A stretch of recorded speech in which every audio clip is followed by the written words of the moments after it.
This is a big one. It feels big. Do you feel this bigness?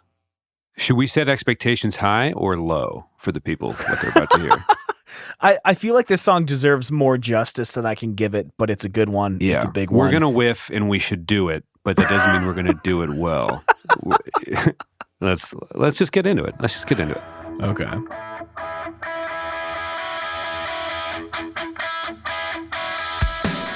What is going on, everybody? I'm Tom. And I'm Pat. We're best friends, and you're listening to the Reminiscent Podcast. So, what are we doing here today, Pat? Well, we're doing a song by the band Say Anything. It's off of their album, ... Is a Real Boy. Or Is a Real Boy ... I'm actually drawing a blank on that. It's ... which is fascinating because around this time, 2006, 2007, I feel like there were a lot of bands, album names, song names that were either prefixed or suffixed with ... You don't see it much anymore. Yeah, let's bring the ellipses back, everybody. Let's just make a stand.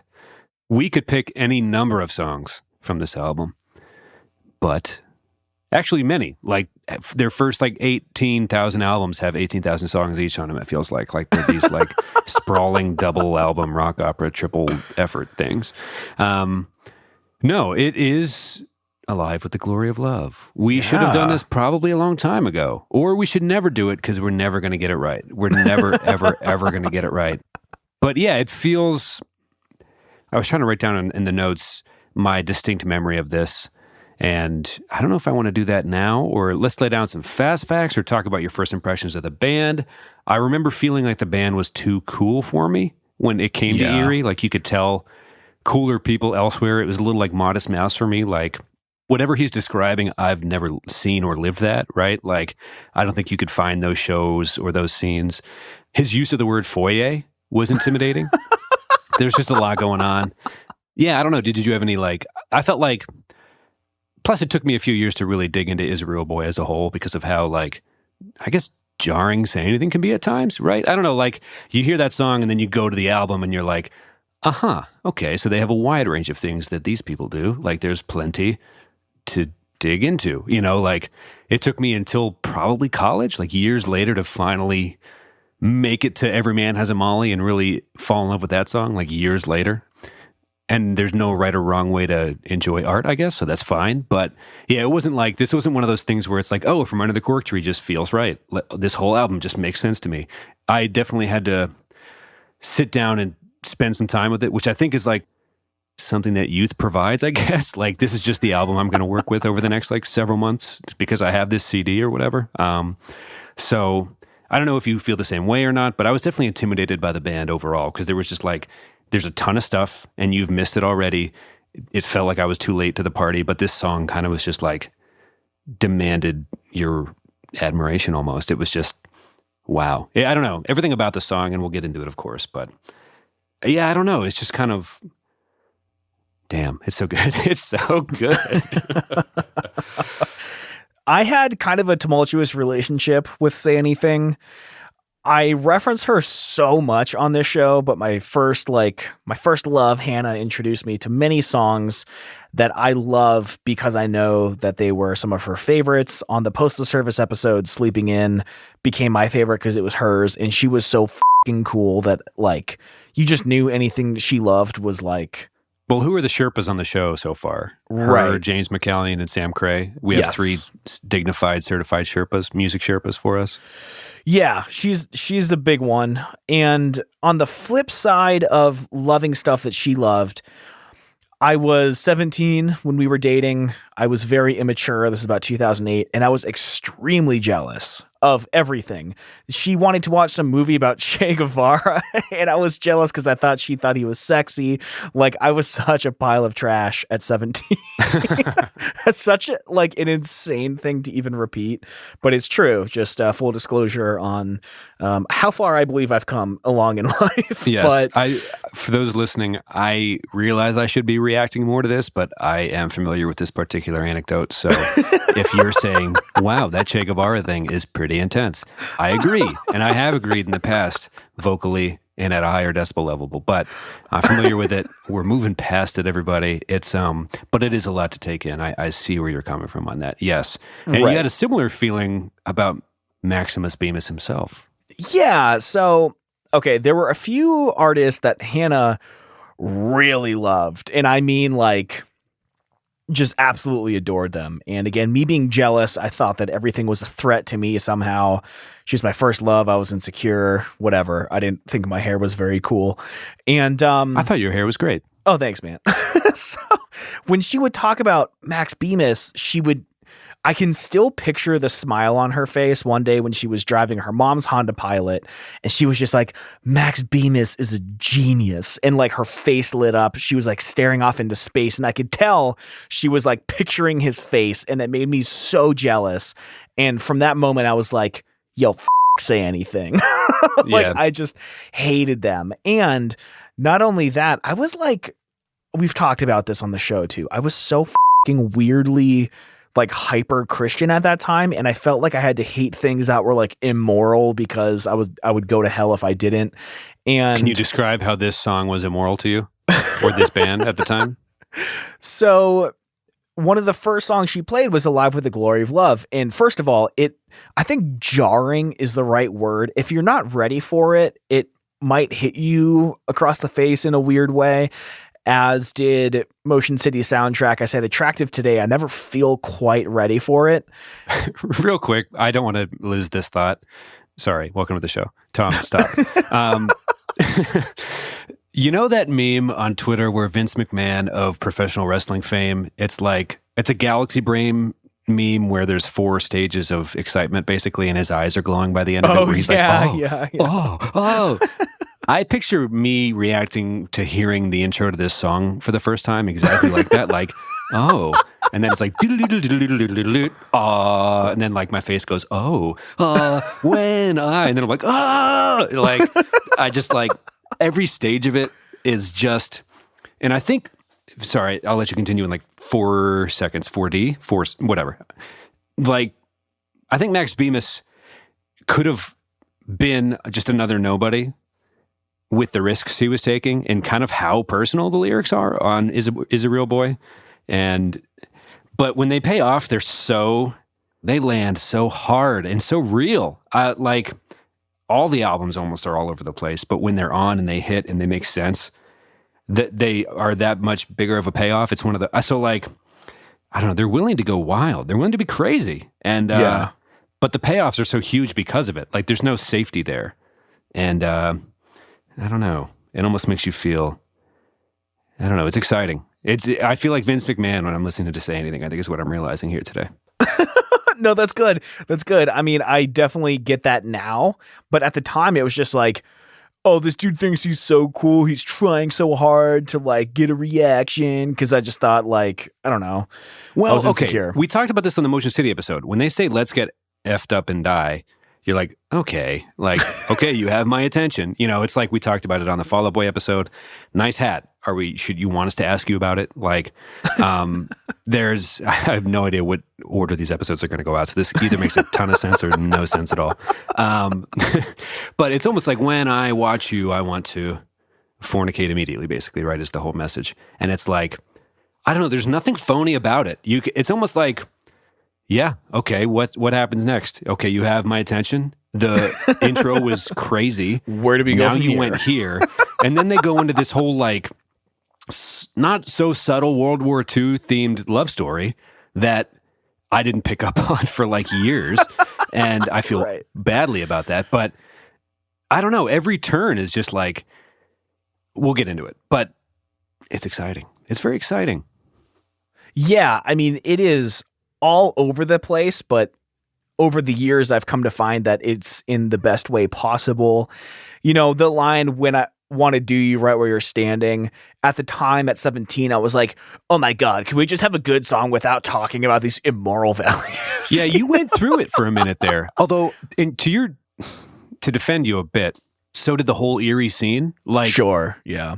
The scene felt cooler before we got there. Not cooler, but like, our version of it was definitely like I doubt bands were praying before the show on the side of the stage as much as they were in like 03. But by 07, it was pretty rampant. But the moshing had gotten weirder. So it was like, what the hell is going on, man? Anyway, that has nothing to do with saying anything. But you were going through what most of the scene was at the time, if I recall.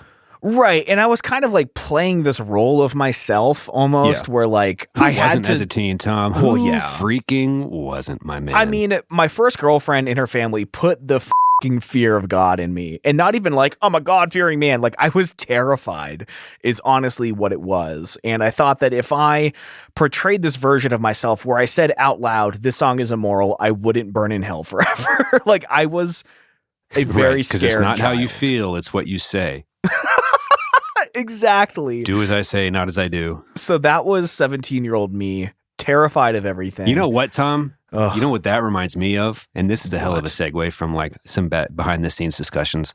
You remind me of the man with hoofs that went to shoot the sugar we're going down boy with antlers on his head, when really you were a deer all along. And how does that make you feel? Huh? Oh, it makes me feel pretty silly, Pat. No, sorry, I'm not big buddy. You had mentioned wanting to expand on that, but we don't know the order of these coming out. So again, I'm either derailing this episode in a very detrimental way, or you are a loyal customer who has been like, I'm getting most of these references actually. So we'll just see. Anyway, sorry. Right. But to fast forward 10 right, years. I'm so sorry. To fast forward 10 years, going from this song is immoral with my first love to dancing to this song at my wedding. There it is. Screaming at the top of my lungs while skanking next to my wife, want to do you right where you're standing. I look over at her dad, who is kind of also playing this Christian role, and his eyes got so big. Like, I cannot believe I'm dancing to this song with my children, talking about fucking them in the foyer. And this song, I have a video of it. It brought me so much joy on our wedding night. It really lit up the room. Everyone got a little crazy right around like 10:45 when the music was about to be shut down. And I talk about personal growth a lot, and not to like overemphasize dancing to a Say Anything song, but like it felt like growth to 10 years later be dancing to it with my love and just having a good time. Come a long way. Yeah, your wedding was gorgeous, by the way. Also, your hair in high school was good. I don't want to be taken... I feel like you were just in your own head a lot, which makes me wonder why you weren't more into Say Anything at the time, quite honestly. I know, because I know. You could disappear into a lot of those efforts in defense of the genre as well. But so let's do the fast facts or something, right? I mean, also, yes, your wedding was so gorgeous. You pulled off the jacket. It was raining. It was beautiful. The Green Mountains of Vermont. You were skanking next to your wife. Like it was a cool scene. It was just everything that was right. You know, it was tremendous. Thanks, man, because it was a show in my mind. I'll tell you that. Not mentally. I was there mentally, but everything that could have gone wrong with that ceremony did. So I think that might, before we get into the fast facts, speak to the power of Say Anything's "Alive with the Glory of Love." I think for those 3 all minutes, the problems away. It just doesn't matter when that song's on. None of it. It just, again, that intro alone is just like, hold on, guys. That's me speaking to the demons inside my brain. It's just, no, I'm just kidding. But the fact that you can yell no and yell yeah while singing along to this song, it's almost like hacking the crowd involvement thing where they're like, oh yeah, and you're like, yeah, and he's like, oh no, no, no, you're like, no, no, no. It's like you can yell along to like almost every second of this thing. There's no wasted breath, moment, effort, anything about it. Your wedding was great. Anyway, fast facts. Yeah, there aren't many, which I guess isn't as surprising. It's not as popular as other songs we've covered. But it was released June 20th, 2006. It charted, the song itself, number 28 on the US Billboard alternative charts. I'm not sure what other stuff it was up against, but 2006, if I remember correctly, was a very competitive year because I've been looking forward into our year draft episodes that we do, and 2006 is stacked. So it's only going to get worse as we get into high school. Yes. The album itself, ... is a Real Boy, hit number 8 on the top Heat Seekers chart in 2007, which is a really good chart to be doing that well on. The album was produced by Max Bemis, Tim O'Hare, and Stephen Trask. Not much information on the other two producers. I was interested to see what other stuff they'd worked on, and I couldn't really find much, which was interesting. And I mean, this album was like super well received. Jason Tate, absolutepunk.net, now Chorus FM, gave it a 99% rating, which is... That's pretty good. I imagine that's out of 100. Yeah, and he's not the most generous, I guess, when it comes to rating even really great albums.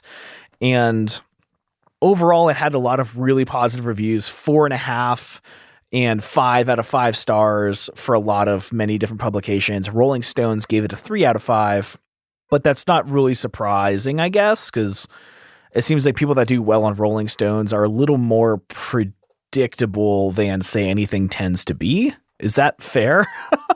I don't know what to believe anymore because Pitchfork started doing what our show is lately. So I don't really know. Like, they started reviewing Enema of the State and stuff from, like, I don't know, all the albums we want to do. So part of me is like weirdly paranoid. Like, all right, Rolling Stone and Pitchfork and everybody else. Like, I don't know. I don't know if Spin's included, but I don't know if it makes you feel good or scared that we're going to get priced out of our own nature before we even break into it or something. We created it and we immediately are on the outside of it or something. But yeah, I don't know what's to be expected anymore. What have I used Rolling Stone for in the past? I had a subscription one year for Christmas. I liked what sometimes great reporting, writing. Pitchfork has an interesting history, and their current Enema of the State review stuff is a little confusing. It says something, sorry, I'm getting way off in my own head about nothing that has to do with this episode. It says a lot that it was on their radar, because that means, if the Rolling Stones writing about you, you've come out with something that the nation is going to be aware of very soon, if not already. Sure. Yeah. And I mean, you kind of alluded to it before, but this song is like, I mean, not even loosely. It's about, I guess Max was trying to imagine his own grandparents in the Holocaust, which they were. I mean, he's a 3rd generation Holocaust survivor, trying to imagine this love story from their perspective during that really horrible time in history. And I am not one to get wrapped up in the meaning of lyrics, as we've discussed, but this feels like a really bad one to miss because it's very obvious once you know what you're listening for, or even if you watch the music video, which we will be discussing. But I think it's really interesting when songwriters try to get into someone else's head to write a song. And I think there's a lot of, I don't know, I think it's awesome. And it's really kind of inspiring and interesting and kind of romantic that he wrote about his own grandparents. But then it's also kind of funny when you think about, like, maybe his grandfather is saying to his grandmother, I want to do you right where you're standing. And he's writing these lyrics about his grandparents. Like, I think that's pretty funny and interesting. Yeah, I mean, it comes up again. He's in touch with that side of himself. I believe the album's name is Hebrews. It came out in 2016. Yeah, so it's, or 2014. So What? It's something that he's, according to Apple Music, but neither here nor there, I suppose. But it's something he's definitely in touch with. I think once a Scrubs watching self-obsessed teen that I was at the time wasn't like the Wallace and Rings line wasn't exactly like totally great. Like, I was like, who are my crushes and how does this song apply to me, someone who is not Jewish? And like, your kind of teen Right. self-obsession kind of takes over. But as you kind of get to learn and love the song and the album itself, you're like, oh, this is a terrific song. And then you read some of the interviews and you want to learn more about Max and you want to learn more about the band and you want to learn more about the album and how it was recorded, everything like that. Yeah, you start to learn and you're like, oh, this dude is a master poet. He's a storyteller. He's some of his lyrics. And I think we realized in saying that we wanted to do this episode is we should do an episode on every one of their songs, but particularly the songs, if not the whole album. There's self-titled, the one with Oh my God. boy with the crescent moon in the underwear looking like a superhero on the cover. Yes. Some of the lyrics, it might be some of his best lyrical work, I think. I don't know if that's a hot take or not. I really don't, but I know that's how I feel 100%. This is like a reoccurring theme on the show. I don't really claim to know what good art is. I just know what I enjoy when I'm enjoying it. Sure. Yeah, I think once we got over our like teen eerie stuff and started to really just dig into the band and get used to it, it's like, wow, oh my God. Like throwing the Vince McMahon meme again, just like little glowing eyes, exploding brain. Like, in terms of lyricists, we did a Fall Out Boy episode recently and Pete Wentz writes good emo stuff. It's all good. But I I'm not sure he's touching Max in any real, I don't know. I mean, sure. I hate when the show turns into this, which it rarely does, because a lot of people talk about like Hold Steady or Gaslight Anthem or the Mountain Goats and some of these dudes that like can bring the thunder lyrically 100%. But I'm curious what even the purists of the purists seem to say about Max, because I mean, there's a cleverness there and a level of, I don't know, it just feels important. I don't know. It kind of, again, every part of this song and the whole body of work, I guess, demands your attention 100%. And I'm curious what, like, someone who's even trying to be a naysayer would have to say, because I think there's a level of respect there that would have to exist, right? We're pop punk fanboys. I don't think we're claiming to be actual music critics or anything, but sure. I am 100% curious what, looking back, people where, like, for example, we are fanboys of Blink-182 and would say, like, oh, Travis Barker probably stacks up as one of the best drummers ever, right? But kind of consistently, he fails to rank in the top tier of any like historical drumming categories. These are like older writers doing these lists usually, or and things like that. But I'm like, okay, I must not have a finger on the pulse of anything. But right. Max Bemis's body of work makes you think long and hard about like, I can't be this wrong about this many things, right? Like this is really good and creative, and I hate to use the word deep, but I don't know, just it feels important. That's all. I'm rambling, but I'm curious. Tweet at us at _reminiscent FM. Like, is Bemis the man who brings the thunder or not? I mean, to me, he's one of the best in the game, probably ever. I've enjoyed his work thoroughly because of the lyrics, almost exclusively. Yeah, like I said, I started off, my history with them was jealousy, so I didn't give them a proper listen for a long time until I was living with my roommate Shane, who I guess for me was also kind of like a pretty good music Sherpa for the 8 months that I lived with him. And Should we add him to the list? Sure. Yeah. Let's do it. Shane's a Sherpa. It rhymes. There's alliteration. It doesn't rhyme. But there is alliteration. And he's a cool guy. Let's add him. Yeah. He's a super cool guy. He was at my wedding too. I believe he was dancing to the song. Did he do that us. thing? And you said this happened with one of your pastors before, where they like begged you to give up a second chance. The Postal Service album. Did he basically beg you to give Say Anything another chance? Exactly. Okay. How many people have done that? Like, have you ever not been thankful for someone sitting you down and saying, I really think you should reconsider this seemingly random hatred?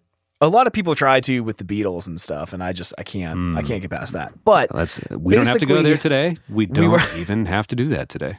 We were in his brother's Ford Focus. We were driving from my house. He picked me up to take me to Hard Times Cafe. And oh God, this might have also been the night where he was like, oh, my brother's car has that auto parallel parking thing. And he had never learned how to use it. So he pressed the button. He pressed the button to have the car parallel park itself, but he didn't know that you had to control the brake.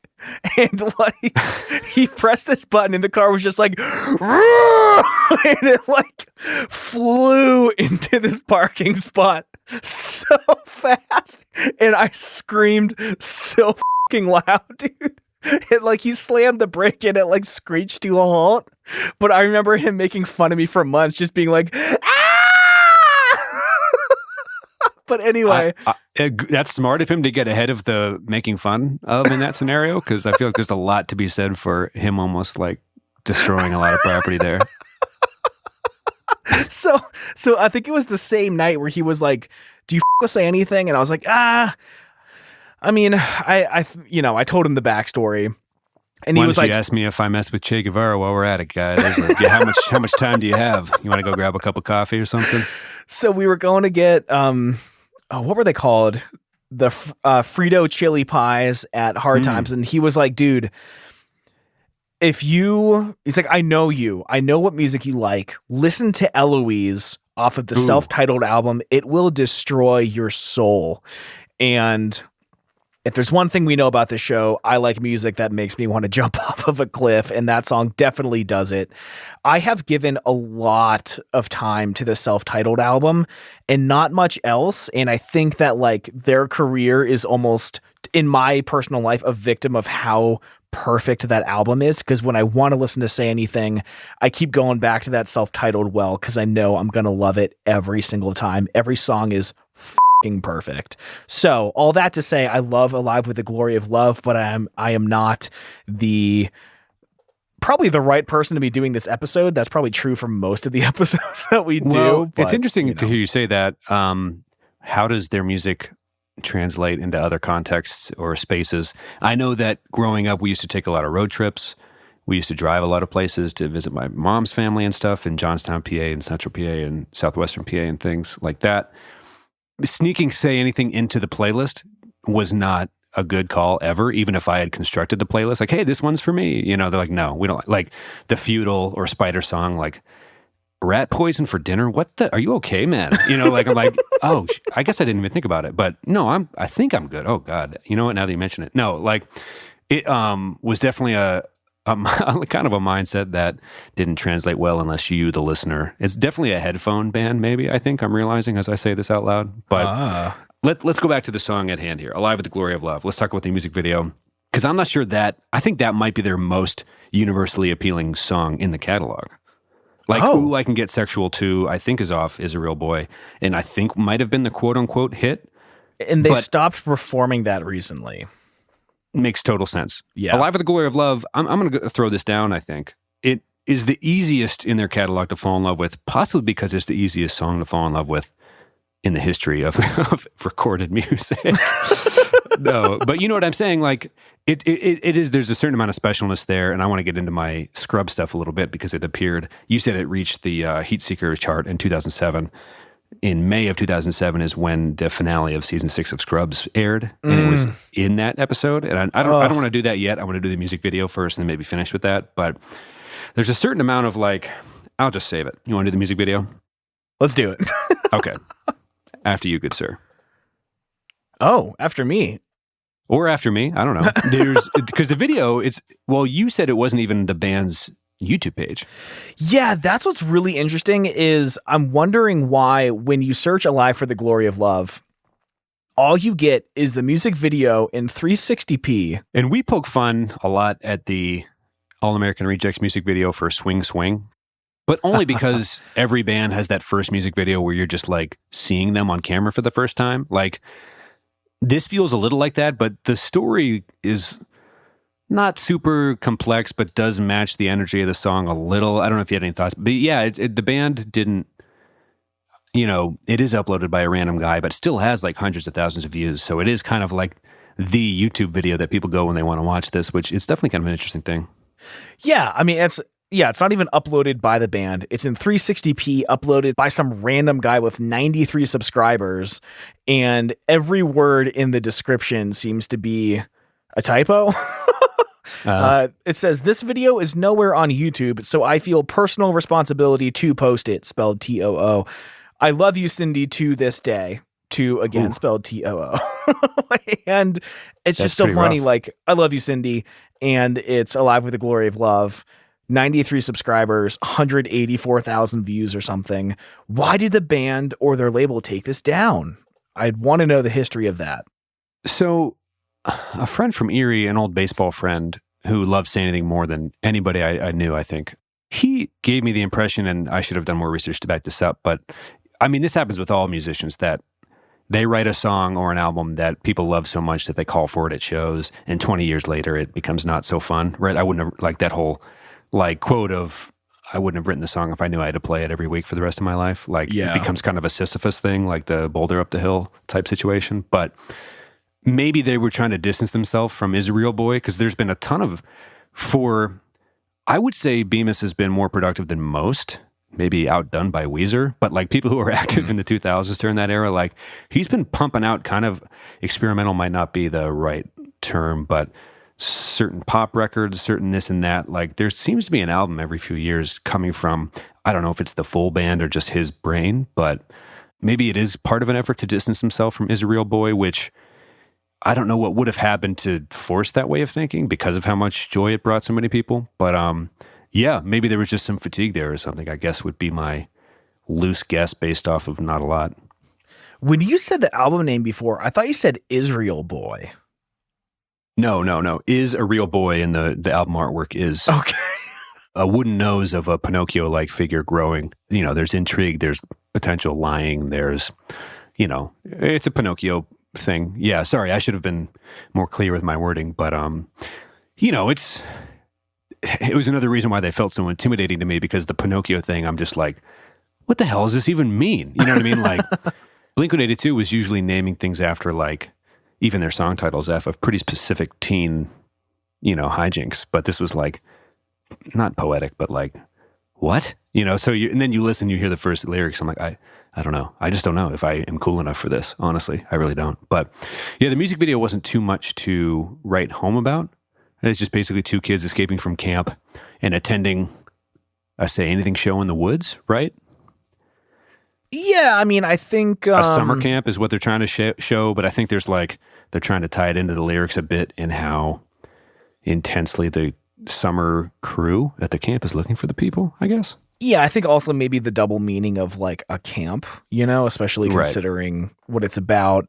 I have a quote here that I think is interesting from Bemis. The question asked was, how did you take your family's history and your own experiences and combine them into a song? And it's a little backstory on how the song was written. It's a little long, but I thought it was worth reading. It says, I met a girl and had a semi-fling with her. It inspired me in this period of deep loneliness and existential angst and unrest, which pretty much summarizes most early Say Anything, right? A lot of what Is a Real Boy is about is the pressure of society and how it can drag you down and make you hate yourself and do things you regret. But I saw a glimmer of hope in this girl, and it just reminded me of that ultimate story of finding a connection or finding hope in a terrible circumstance, like somewhere where there's genocide or something really horrible going on versus just a depressing society or depressing circumstances. So I went to the ultimate depressing topic, which is the Holocaust. And I placed myself there and thought about my grandparents a little bit, obviously. I was like, what would it be like to have a crush on someone or to fall in love during the Holocaust? And I think the last thing the world needs is two Irish Catholic guys talking anything at all about the Holocaust. But I think that it's so romantic for, again, how aggressively the song comes off. Like, I don't know, man. Like, I honestly feel like that sums up most of my thoughts. It's deep and it's poetic and it's romantic and it's disguised under this really poppy song with kind of foul lyrics. It goes back to the risk taking a little bit, because, he talks about how they were on an indie budget. In one interview I saw, they were trying to do like a spoken word thing, like an audio experience, but they were on an indie budget, recording in Brooklyn before Brooklyn was Brooklyn. And he said the song Admit It was about kind of the pre-hipster culture that kind of spawned in Williamsburg and things like that. So they didn't quite get to do the spoken word, audio experience, but it did end up being a very long kind of ranging album. But you go back to the risk taking a little bit, going after the hipster thing on Admit It, touching these topics on Alive with the Glory of Love and everything. Like, yeah, I think I'm taking your point and not even coming close to what you were trying to drive at, but what you were talking about reminded me a lot of kind of the risk taking, and no topic seemed to be off limits for him when he felt their inspiration to write and everything like that. Yeah, I don't know, man. It was just so different than what I was listening to at 2006, which is just, I like this girl and she likes my friend and she's a bitch, so f her. I'm going to hang out with my real friends. Like that was pretty much the genre at that time. That is the entire My Friends Over You episode. We don't even have to record it now. Wasn't even trying to name a song specifically. Yeah, you were. But no. No, I'm just saying, when you said it, I was like, I guess, yeah, there's a couple Newfound Glory episodes we don't have to do anymore, which is cool. Save us some time. But this is so different. And I guess I wasn't ready for it. And there's a lot of nuance to it. He was young when he wrote this, way ahead of his time. I don't know. I don't want to just keep saying the same thing over and over. So let's take it into the, this is one of our episodes we were afraid to do to begin with, because there's no way you could do something so great, so much justice. But right. My personal anecdote, I don't want to say it's a big one, but I just want to draw attention and credit to Shea Serrano, who works at The Ringer and is kind of a famous author. That's not the first thing you should say about him. He's a multiple New York Times bestselling author several times over. And he works for The Ringer, writes about basketball, writes about culture, things like that. He recently wrote a thing about Dr. Cox. It was like probably one of the most in-depth Scrubs, like, descriptions of why that show's so great. And it was a specific scene where Dr. Cox is getting drunk and Zach Braff goes over and he says, God. you still, you're my hero because you still take it this hard type thing. And he wrote just a really great essay. And again, Shay does a ton of stuff well. This is just one of them. But the Scrubs fandom thing kind of came to mind when we were talking about this song because we just talked about all the reasons why we're unqualified to do this episode. But the one reason we feel compelled to, at least for me, was I don't think people talk enough about that moment in May 2007 where this song is hitting the Heat Seekers chart. It's just becoming like a, hey, have you heard this song, right? Like the Vince McMahon meme, full, eyes glowing, head exploding. Like, what the hell is this? And, season 6 of Scrubs was ending, which arguably should have been when, I guess let me catch you up, right? So it should have been basically where the show ended, I guess, if we're dropping hot takes for a quick second. Like, I'm not sure we should ever find out whether Zach Braff and or JD and Elliot should get together. But, Kim, Elizabeth Banks moves in with JD so they can raise their child. Elliot's continuing to plan her wedding with Keith. The Brain Trust is trying to train Keith to be a good potential husband because the janitor loves Elliot. Dr. Cox's daughter, Jennifer Dillon, a.k.a. JD, is baptized. And at the end of the episode, JD and Elliot are trying to comfort each other in the on-call room as they are questioning their commitments. And I remember I talk about this on the show a lot, but playing Snood on the family desktop. Oh, yeah. And waiting to talk to really nobody on AIM. Like there wasn't like, I think people remember AIM, but I can't remember any single conversation that was meaningful in any way. Like, yeah, not at I all. just remember what it would have looked like to me holding up and blocking our phone line for that many hours during my youth. But and I'm pretty sure our computer was 18 years old at that point, like super eligible to vote, like moving super slowly through anyway.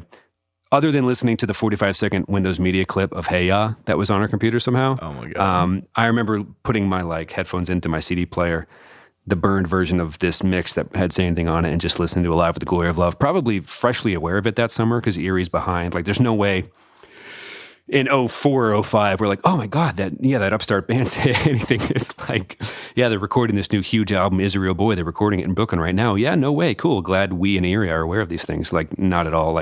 Just hearing about it for the first time, probably the day the Scrubs episode was about to come out. But so I remember my dad calling me into the living room saying, hey, Scrubs is on, right? That's your thing. It's the last time I remember needing to watch anything fictional live on television, legitimately. I remember running, because again, I'm not talking to anybody on AIM. I'm just on AIM and thinking about what Say Anything lyric to put in my away message or whatever, or my buddy profile. I'm not even getting the terminology right, but bounding over to the living room and watching the end of season 6 and everything's happening and they're on the bed at the end and Scrubs is I think, again, we speak to a pretty, I think Gen Y, when Gen Y is not a thing anymore, but it was for a minute.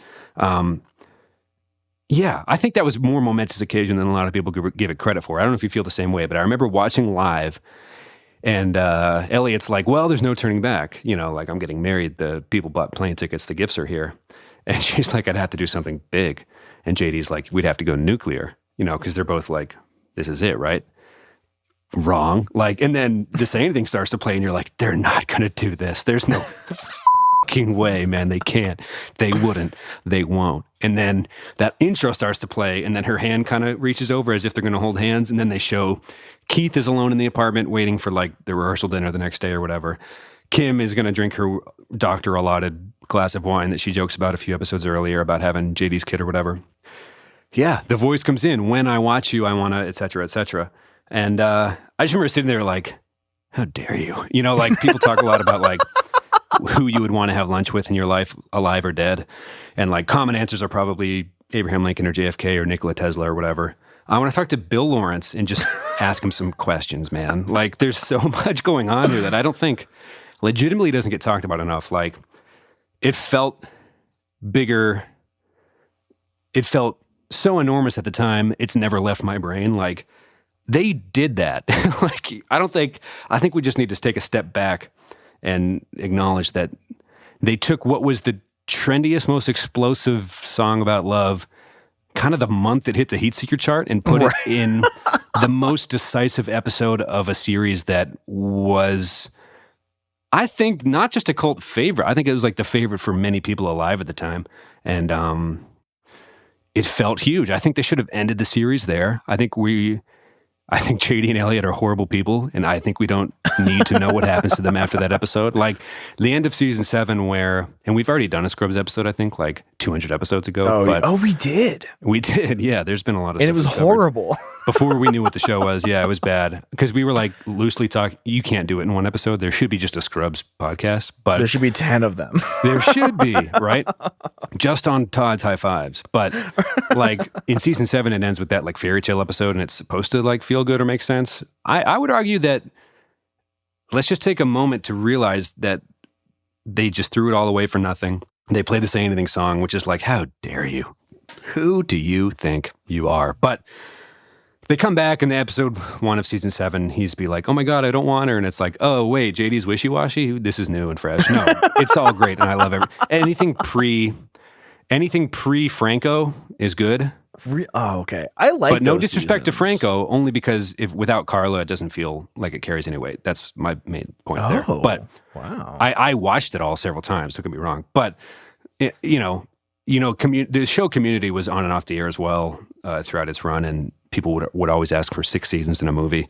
Shows like Fleabag and many others, the original Office, British Office or whatever, like benefit from brevity, right? Or like a lack of like overextending itself. Sure. I don't know. I just think we shouldn't take for granted that they put freaking Alive with the Glory of Love over JD and Elliot about risking it all over some dumb round 7 on-call room romance thing. Yeah, I don't know. It was momentous. It was important. It was like my 2 favorite things at the time in what turned out to be my 2 favorite things possibly ever. Like if I had to list the things I've enjoyed in life, Max Bemis's poetry and the show Scrubs would be tremendously high, arguably in the top 4 of anything that I've ever consumed. And I think that's the main reason I wanted to talk you into doing this episode, is because I don't know. When was the last time you ran to a television and then it paying off? Like, what? No, like talk about the Vince McMahon meme. It's just like, there's no way they're going to do this. There's no way. And then the song came on and you're like, oh God, I don't know. At this point, I'm beginning to repeat myself, and I appreciate you indulging me in this way, but I don't know if people talk about it enough, man. It's so like huge. Like the song was hitting its stride, deserved attention. The show was doing the crossroads of the show, right? Like RJ with the will they won't. It's a will they won't they show, I think, at its core. It's more of like a groundbreaking, silly oddball comedy, I think really is what it is. But at its core, story-driven stuff is will they won't they, JD and Elliot. And I think they done did the damn thing. It felt important. It feels important. We should talk about it more. Anyway. So do you think that this is this song's legacy? Well, I think we both struggled to.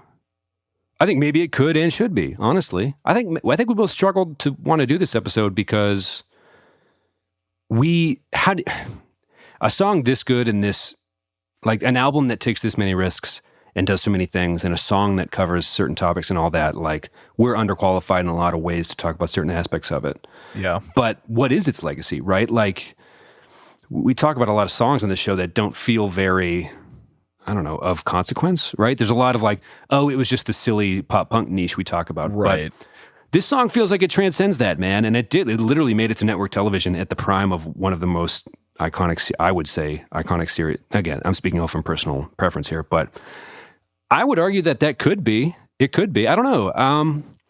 Because like, is like Say Anything supposed to be this like underdog? Like a lot of people know about them. A lot of people our age know of them and what they meant to a lot of people. Like, what are we supposed to sit here and say about them? Like that, if nothing else, is something that happened, and very shockingly few people seem to care to talk about it, which drives me nuts. Because I can't tell you how many times I've sat down for comfort and watched Scrubs, or sat down with any number of Say Anything albums and just needed it, right? So I would present that to the community and see what they had to say, because it feels more important than a throwaway pop punk niche podcast episode. You know what I mean? Like, but again, we're sitting here, we usually try to play it pretty silly, but I don't know, man. This one seems to transcend the niche and be like, you all knew this was happening, right? Like, can we just all stop pretending to be cool for a minute? Like, did this not blow everyone else away? Because it's fine if it didn't, but I feel pretty confident that it did and doesn't get enough due, I guess, maybe. I think that's what I wanted to say this episode. I'm pretty sure. That's great, man. I mean, I think you said it all. I don't really have much else to add other than I have some really great anecdotes attached to this song and some bad ones and some good and bad ones attached to the band itself. I think they probably did deserve a lot more credit in the scene at large. It made me think of, I'm rewatching The Office for the 20th time, and Robert California says, like, the unspectacular love a good underdog story or something. Oh, God.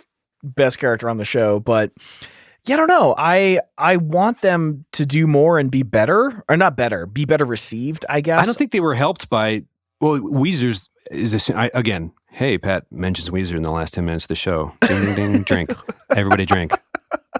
You know, they've put out a Teal album. They've just been productive, and that has somehow worked against them. Like, bands that take huge hiatuses tend to just be remembered as they were when people were teens and stuff. Like, yeah, the 80s seem to be looked upon fondly when any single story from the 80s makes it sound horrific, you know? Like, so, you know, let's just, for a moment, look at the 2000s like we knew them to be, which were, I don't know, it felt important to us. And also, Scrubs was a show that I don't think,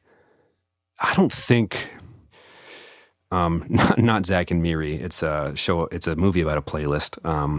Nick and Nora's Infinite Playlist. I'm not sure that's a movie. If Garden State, if Zach Braff isn't like the it kid for 20 minutes before his movie started to get pretty bad, I guess. Which, no disrespect to him, they just, you know, it's hard to burn that bright that long, I guess. Similar to the Say Anything career, right? Like, he just stayed productive, and some of the later things were like, oh, it's getting kind of weird, but like, good for him. It's like, have some respect, man. You know, like, who do you think you're talking about? Like, what the heck just happened? Like, they're going to be penalized for continuing to put art into the world. I don't know. I never really got that. Like, and again, this is me speaking as a Weezer fan as well. Like, okay, like, does Blue lose weight because, right? Like, I don't know. Right. Like, and that's me with Blink-182. I listened to 9 one time and thought, good for them, but I don't want to listen to it. Right. Know? We were disrespectful to Hoppus a couple episodes ago. We mentioned that he produced Commit This Memory, and you were like, that's an honor. I'm like, for who? Because I love Motion City that much. But also, we let ourselves make a few jokes about him being the funniest dad on Twitter. But it's like, I can't believe I joked about Mark Hoppus. You know, it's just like, time really like, man, a lot can happen if time passes. So, yeah, it just feels like, somehow it feels like Say Anything has been done wrong. Something wrong has happened, and, you know, put some respect on the name, I think, is what I think we're trying to say. Again, we should put the episode out of its misery, because I'm not sure we were qualified to even dive down this rabbit hole to begin with. But tell us your favorite memories, your thoughts. Where do they stack up? Are we wrong? Are we very wrong? Should we do the self-titled episode, which we're going to do anyway, so I guess your input wouldn't matter a ton, because we both love that record so much. But yeah, that's all I got. I mean, you could let me ramble and make the same points as I repeat myself over the course of the next 40 minutes or so, but we don't have to do that to the good people. And you have an article that you put out basically summarizing and expanding even more on the Scrubs and Alive with the Glory of Love mashup that will be in the show notes as well. So make sure to check those for this episode. Before we close it down, can I politely ask you to check your text messages? Oh, you made the meme? Nice. I love that a lot. And yeah, here's the point I was trying to make. Nick and Nora's Infinite Playlist isn't a movie without Garden State. The fact that Scrubs, which is known for its music, people still talk about it. The fact that the Garden State soundtrack was trendy at all. The Shins are probably grateful. Colin Hayes probably grateful. Like, the fact that they chose for their season 6 finale to pick Say Anything's Alive with the Glory of Love means something. It just does. That's it. Okay, I think that's what I was trying to say this whole time. Love it. Awesome. Yeah. Okay. I think I have a song of the week again. I think I'm going to go on a little run here of actually being prepared for the show. Let's do it. Okay. I am going to pick this song that you will hear from me. Okay. I don't know when this is going to hit. We recorded this in January. Mac Miller, I don't get this word correct often. Posthumous? Posthumous? His family's releasing an album after the late artists. Anyway, it's called Circles, the album. The song they just dropped, Good News. We're recording this again in mid-January. I like Mac Miller a lot, probably more than I realized at the time, which is probably a shame. But yeah, it's a good song, and you should listen to it. That's my song of the week. Good News off Circles. All right, I'm going to go back to the well of the playlist I made back in December. Really good pop punk, mostly from 2017. The song Homebound by Set the Score. This whole album, or this whole playlist that I made, I'm a really huge fan of. I'm going to keep pulling from that well on times that I don't have songs to choose from. So check it out. And the playlist will be in the show notes as well. And that's it. More pop punk to listen to, some new Mac Miller. And yeah, I'm still on vacation in the future. Future Tom is in California. And I hope you're enjoying it. I hope I am too. I'm going to be in a house alone for 12 days cat sitting. And I'm Your very dream. allergic to cats. I'm not even being funny. That is your actual dream. Going to LA to stay indoors, which in a quiet place. So, but yeah, man, I love you. Thanks for hanging with us, everybody. We felt like we needed to do this one, even if we didn't do it justice. But you could say that probably after most of the episodes. Bye. Love you too, dude. Bye. Hey everyone, thanks so much for listening to the episode and spending your time with us today. This is such a good track, such a good band, and they deserve more love. Please share this episode with the person that introduced you to Say Anything, to say thank you for introducing you to such amazing music. I wouldn't be where I am today without the people in my life who introduced me to good music, and I'm eternally grateful for them. We may have referenced a few things in this episode that have not happened yet. This episode aired sooner than we thought, but hey, you got a sneak peek of what's coming. We will talk to you all soon. We love you. Bye.